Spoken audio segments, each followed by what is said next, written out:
Yo, what's up? I want to know, how well do you know your characters? I mean all of your characters. Last week we talked about how to write a good character. This week I want to touch on how to write a good antagonist or a good villain. Now, your antagonist doesn't have to be a villain. Actually, they don't even have to be a character, but for the sake of this video, they will be a character. How well do you know them? And how do you write a good antagonist? Now, most writers are comfortable with standing in the shoes of their protagonist or their main character, their hero of their story. They can hear their voice. They can see their actions vividly. They can read their emotions. But you also need to be like that with your other characters, especially your antagonist. Your antagonist should have just as much of an importance in your writing as your protagonist. They are part of your conflict. That's what makes your whole story. That's what builds your plot, is your protagonist and your antagonist. So they need to be just as thought of and as well executed as your protagonist. And once you take the time to really understand and know all of your characters, your writing ability grows. Your story becomes more vivid and more realistic. And they lead to your characters not being so one-dimensional. They actually seem like real people, real beings, even if it is fantasy. They seem real. They are relatable to the reader. Regardless if it's in a good way or a bad way, they are relatable. Now, you don't have to like your antagonists, but you do have to understand them and know them. And they should be just as important, as I said earlier, as your protagonist. You should know their personality. You should be able to exactly say what they like and what they don't like. What makes them the way that they are. What's their backstory? What's their history?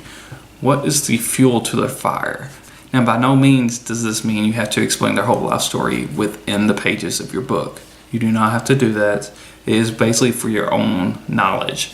As in, when you're world building, you should know the history of the world that you've created, but you don't have to explain it all. The reader should get enough details with their interactions with the antagonist, even if they just meet them a few times, to really understand them. But that doesn't mean to overload them with a bunch of info. Do not go into a big info dump of their history or their backstory. That's not necessary. You just should know what it is yourself, so while you're writing it, it can influence how they act. So you better understand how or why they do the things that they do, and that will relate to the reader. Now, something that I've heard multiple times, I can't really remember exactly who it is, or exactly word for word, but your antagonist never thinks that they are the bad guy. They always feel like they are the hero of their own story. They always see your protagonist as the bad guy. They think what they are doing is morally right and justifiable. It meets their goal, their aim, their plot line or arc. They are on the good side of the spectrum, and your protagonist is on the bad. And that should be how you approach them. You should not write them purely evil, because very few people are purely evil, and those people are more psychotic and deserve to be in a nut ward, to be honest. So for a real relatable antagonist or villain, they should be written as an actual person. They should see themselves as good, because nobody in real life sees themselves as bad. So with that aspect, your antagonist sees himself as the good guy and your protagonist as bad. That's what causes the whole conflict of them butting heads, and that should be what drives your plot along, is how they see themselves as good and your protagonist is the bad guy. The contradicting opinions, basically. That's what should really thrive your story.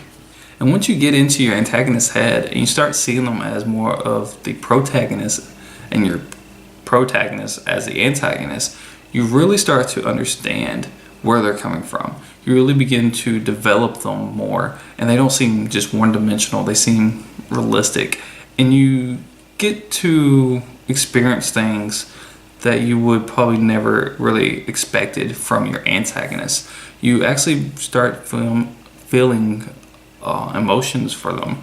You feel chemistry with different things that are relatable, which makes them more human. And that really builds on the whole emotion and relatableness, and that really builds on character, and that will really connect your audience with your antagonist so that they are very memorable in a sense. Now, I've been talking about how to build your antagonist up with using their history or their backstory, and to really dive into the history is to understand what kind of villain they are. And there's like about 4 different types of villains. The first is really a good guy who just takes his job too serious, or the amount of power he's given to the extreme. He goes far beyond what we would say is reasonable. The second type of antagonist is one that is driven by his inner demons, his dark past, something that eats away at him slowly, that just constantly drives him mad, whether it be depression or a traumatizing event that had happened in his past that he just can't get over. Those are the more complex and the type of antagonists I like to really get into, because they kind of got dark history, and you can usually dive into that more in the plot of their history. You kind of pick apart the character as a whole, and you can really see what drives them, and you can really relate, because if that had happened to you, you'd be like, I could very well see myself in those shoes as well, and doing the things that he's doing just because of that event.